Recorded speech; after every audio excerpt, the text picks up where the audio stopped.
Nancy sat alone in the silent house long after Ebuka had left with Elise. The walls that once echoed with laughter now seemed empty. Every room carried a memory of love, a memory of sacrifice, a memory of promises that had now been broken. For 20 years, Nancy had given her marriage everything she had. She had loved Ebuka when he was a poor student. She had supported him through university. She had stood beside him while they built a life together. She had given him 3 beautiful children. And yet, despite everything, he had chosen another woman, a younger woman. The thought hurt more than anything. But as painful as it was, Nancy knew she couldn't stay in bed crying forever. She had children who depended on her. 3 innocent children who knew nothing about the storm destroying their family. Slowly, she wiped her tears. Then she stood up. If Ebuka had chosen to walk away, she would choose to stay strong. Not for him, for her children. For herself. Nancy went into the kitchen and started preparing lunch. Cooking helped keep her mind busy. For a while, it stopped her from thinking about betrayal. She made Emma's favorite meal, prepared extra snacks for Mimi, and made sure everything was ready for Ijoma. No matter what happened between her and Ebuka, the children deserved normalcy. They deserved stability. They deserved love. A few hours later, the front door burst open. "Mommy!" The children rushed inside excitedly. Nancy immediately forced a smile. The sight of them brought warmth back into the house. "Mommy, you're home early. We missed you. We got good marks today." The children talked over each other excitedly. Nancy hugged each of them tightly. For a moment, she forgot her pain. Then came the question she had been dreading. "Where's Daddy?" Nancy froze. Her smile faded. The children looked around. Normally, Ebuka would be home to greet them. Today, he wasn't. "Did Daddy go somewhere?" Emma asked. Nancy swallowed hard. "Your father went on a business trip." The children nodded. That answer seemed reasonable. Then Mimi asked the next question. "When is he coming back?" Nancy opened her mouth, but no words came out. She didn't know. Or maybe she did. Maybe the truth was that the man they knew as Daddy wasn't coming back. Not really. Not as the husband she once knew. Before she could answer, her phone rang. Nancy looked at the screen. Her heart tightened. It was Ebuka. For a moment, she considered rejecting the call. The sound of his name alone irritated her. But the children were staring at her, waiting, hoping. So she answered. "Hello? How are the kids?" Ebuka asked immediately. No greeting, no apology, no concern for her. Only the children. Nancy felt anger rise inside her. "They're here. Can I speak to them?" Nancy handed over the phone. Immediately, the children's faces lit up.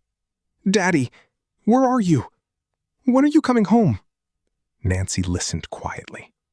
For the first time in days, she heard genuine happiness in their voices.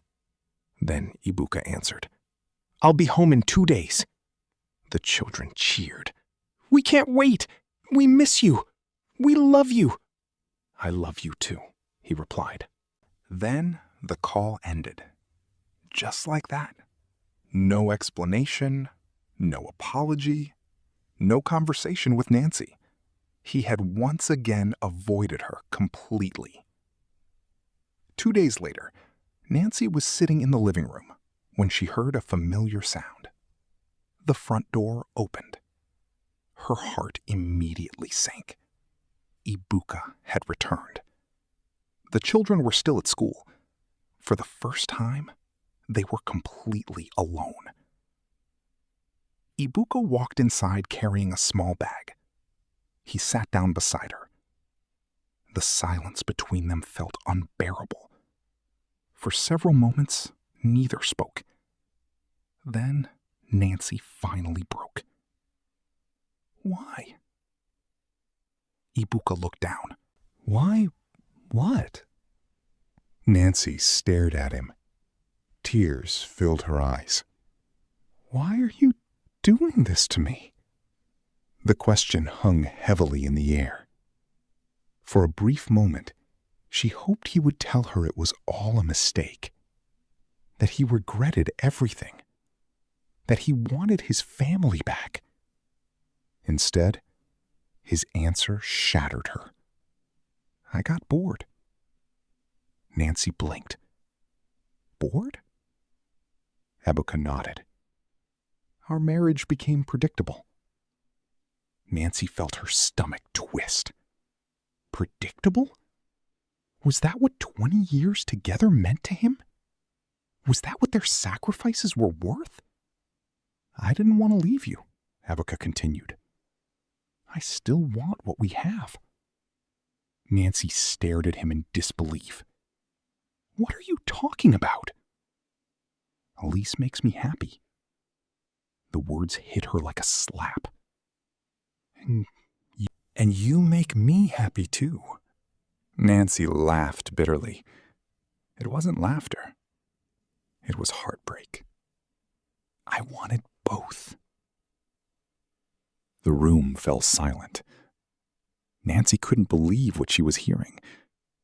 This man wanted 2 wives, 2 families, 2 lives, and somehow expected her to accept it, as if she were nothing more than an option. "You wanted both?" "Yes." Nancy slowly stood. "You wanted me to continue paying bills." Ebuka frowned. "Nancy, you wanted me to continue raising our children. Nancy, you wanted me to continue helping you maintain everything we've built." His silence confirmed it. At that moment, Nancy understood everything. Ebuka wasn't trying to save their marriage. He was trying to keep its benefits.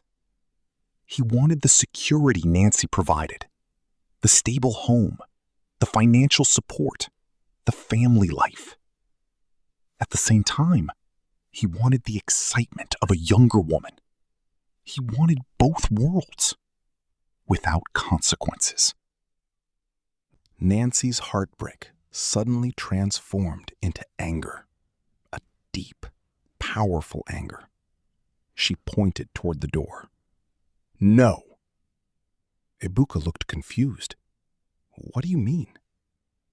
Nancy's voice echoed through the room. "I want a divorce." The words shocked even her. But once they were spoken, she felt relief.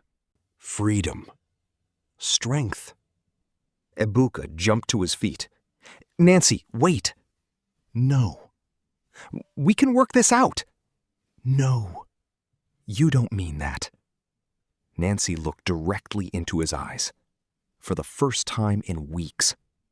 "I mean every word." "We'll divide everything fairly." "Nancy, you chose another woman." "Nancy, please. You made your choice."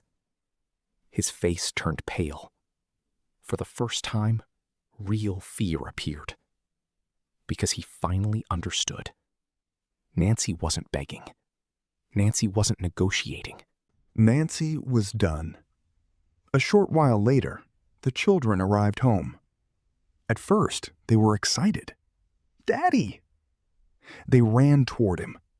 But their happiness quickly faded when they noticed the packed bags, the tension, the tears, the silence. Something was wrong. Nancy and Ebuka sat them down. Then they explained everything, every painful truth. The children listened quietly as the reality sank in. Their father had another wife, another child, and now their parents were divorcing. The disappointment on their faces broke Nancy's heart. Emma began crying. Mimi looked shocked. Ajoma simply stared at Ebuka. "Dad, how could you do this?" Ebuka had no answer. None. Then came another painful moment. The children made their decision. "We're staying with Mom." All three agreed immediately. Not one hesitated. Not one chose him. "We don't want to live with Elise. We don't want another family. We want Mom." Their words cut deeply, but they were honest. And Ebuka knew he had earned every bit of their disappointment.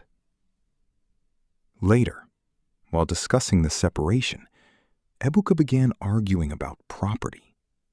The television, the couch, the bed, items he wanted to take. But every argument only pushed the children further away. "Dad, we use those. Why are you fighting us for furniture? You're the one who left." The children refused to support him. And for the first time, Ebuka found himself completely alone.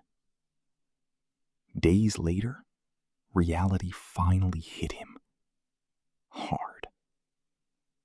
The excitement of his new life wasn't what he expected.